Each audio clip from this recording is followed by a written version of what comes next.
¿Qué pasa, familia de dinero? I am your host, Champion El Dinero, a truck driver on the detour towards wealth, and I hope that you join me on this journey. And today has been quite an interesting day indeed. I woke up this morning due to the fact that I had to go in kind of late into the workday as a truck driver, and quite a lot of things were kind of amped up in the market. Looking and opening my phone, I was like, wow, we're at 45 cents with MicroCloud Hologram. We are at a 30 cents within Micro Algo, and I tasted victory all for just a moment.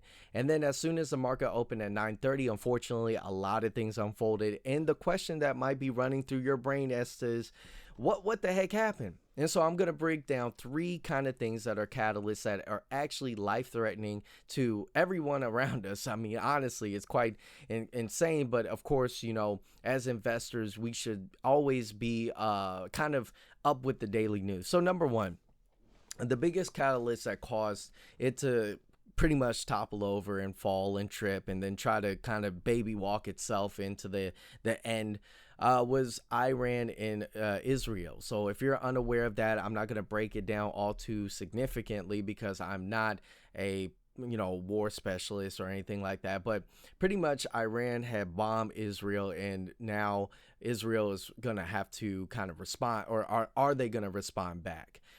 And so that's pretty much where everybody is holding their breath. The moment that happened, a lot of speculation happened as to it's going to be World War III. Now, I don't know anything like that. I just know that a lot of the 1% want to minimize their risk. So what we saw within the market was a hold breath. Now, it did not tank like August 5th. It wasn't that bad of a day, but it was a day where a lot of red was seen on the stock market. And with that being said, we have to analyze this fact that, any kind of friction in an uncertain time, October or even September, September has been a very volatile month this year. And the fact that we did not tank or have the worst dang gun at time is actually astonishing. And even with this dip that we concurrently had, it's not all that bad. But one stock kind of shined through it all. And that was MicroCloud Hologram. Throughout the day, it was actually maintaining a 38 cents average. It did dip below around the 35 cent level, but then it is regained, and after hours it went to 37. We're fighting at that 40, and we have a lot of sellers comparable to buyers, as I've seen in the level 2 market data. So when it comes down to it, early morning, we have to see, is there going to be a presence to bring up the price and possible news in order to get people to actually hop onto this stock? To me, I don't see that happening. I see that MicroCloud Hologram has its own game. Is that game going to be too late? I'll let you guys know in the end. But so we had that as a catalyst, and it's a big one. I highly suggest that you guys be well versed on what's going on, because this is substantial news that is coming out that is affecting the market itself. So the next thing that we have to talk about is, on top of that, is the port. Now, I used to do intermodal truck driving for a very short stint of my truck driving career. And, it's one of the most, if not, I think the most important sector within trucking, due to the fact that we get a lot of goods, of course, from a port or a boat. The boat comes in, giant barge, ship, or whatever you want to call it, comes on in. You got truck drivers going in and out of that place. They got the container. They place it on a chassis. The chassis then is already hooked typically to a tractor. And then you got the tractor trailer set up and everything like that. And then it goes to a distribution center, warehouse. Sometimes it goes directly to the location itself. But typically you don't see intermodal containers at these locations like Walmart. You kind of take it to a distribution center then packs it all away. So let me just break down this. If you're somebody that has ADHD, you can listen to this, but this is very important. The East Coast, all the way from Texas to Maine, I believe, is shut down. That's tremendous. I don't think you guys understand that. So you have containers that go to a distribution center to get kind of diversified, right? So you have not only truck drivers affected, port employees affected, but distribution centers affected. Then those distribution centers can't really take it down to the stores because truck drivers take it to the stores. Class B takes it to the stores. So these individuals are affected. And then on top of that, so it's a domino effect, a tremendous domino effect that if left all I'm saying is if it's not kind of mitigated, we can see a radical spiral within the East Coast. Of course, the West Coast is going to have to take a lot more flack. They're going to have to do a double shift and kind of double time over there, which is not fair, and it's going to cause its own issues over there. So I don't know. I think you can expect a problem here within the next year or two with the West Coast. But for the East Coast, this is also substantial news in order to be like, okay, what's going on with the economy? Now, the third thing, and what would have just been a fine day had the other two things never even happened, was the jobs report. I believe, I'm not too sure if it was a full jobs report or something like that, but it came out, had multiple kind of sectors. It looks like manufacturing is going down, which is kind of something where they kind of thought, okay, manufacturing should be going down, but it's going down so bad that it's kind of worrisome. But we got the news on that, and from what we're seeing is what we're seeing is that there is a little bit of a decline, but not as bad as having the other two things. Today would have been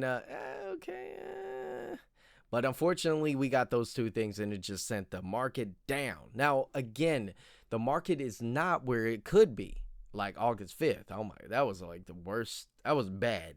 I don't even know, like everything that has happened since August 5th is like a lot worse than what had happened on that day.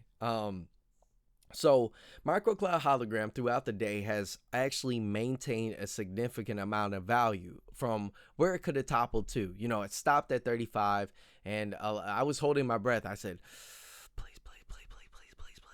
But, you know, the way that we're building up is a lot different from the way we built up to get to 70 cents last time. There is actually stops, buys, and everything like that, internal swaps that's getting played here, right? And so for it to get to a certain level and lose, it's going to be a lot harder. I'm not saying it's impossible, but it's going to be a lot harder than it was when we were rallying up to like 80 cents at one point.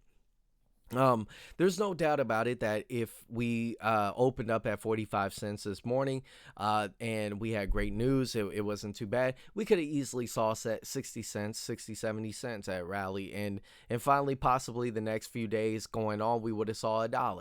Now, for me, can we possibly obtain that within this week?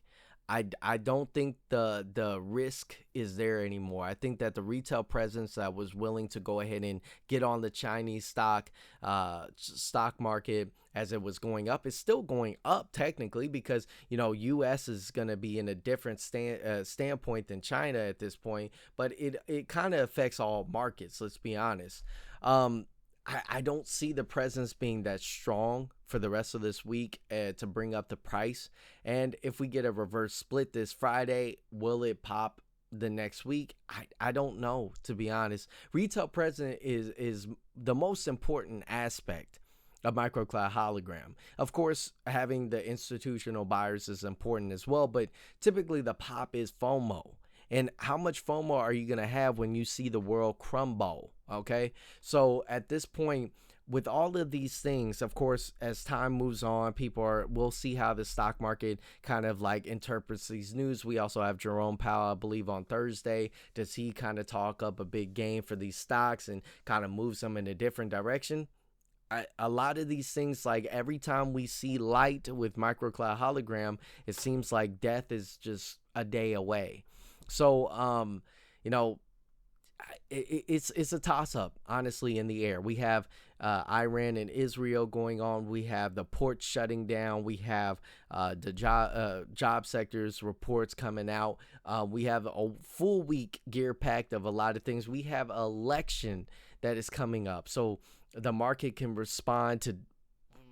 It's a volatile, it's uncertain, it's quite crazy. It's different from, you know, the mask era when we had to put on a mask. We're facing something very interesting. We have a potential presidential or candidate that was a president try to be assassinated twice.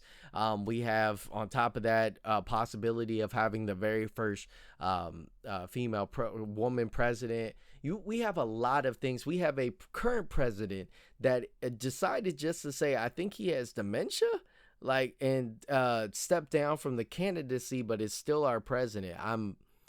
It's a very, very volatile situation that's going on now, and with the uncertainty of a recession, we have a lot of the 1% that want to minimize risk. But I do say, with the stimulus that China has, and with the combination of MicroCloud, Hologram, please just release some kind of news. A lot of people say that, MicroCloud Hologram has been working with BYD in order to manufacture a lot of the holographic technology within their vehicles.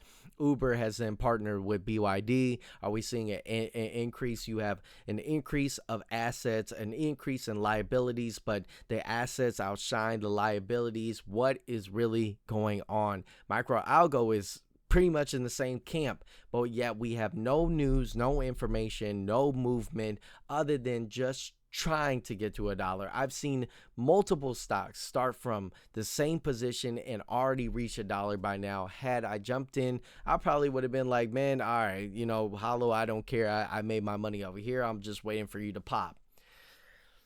Oh, it's been an interesting time. It's been a very interesting, stressful time. Of course, a lot of us want to see it up. We have our own personal problems. We want to be something in this world. We want to finally make it. And it all comes down to one thing, which is patience. And, it could be until February. That would honestly really suck if it's February. I'm just going to be completely honest with you. But if it's October, well, maybe the wait wasn't so bad and we just had to be patient. But again, I think that now versus later is better. But let me know what you guys think in the comments below. I will catch all of you, champion investors, in the next one. Peace out. Familia de Dinero.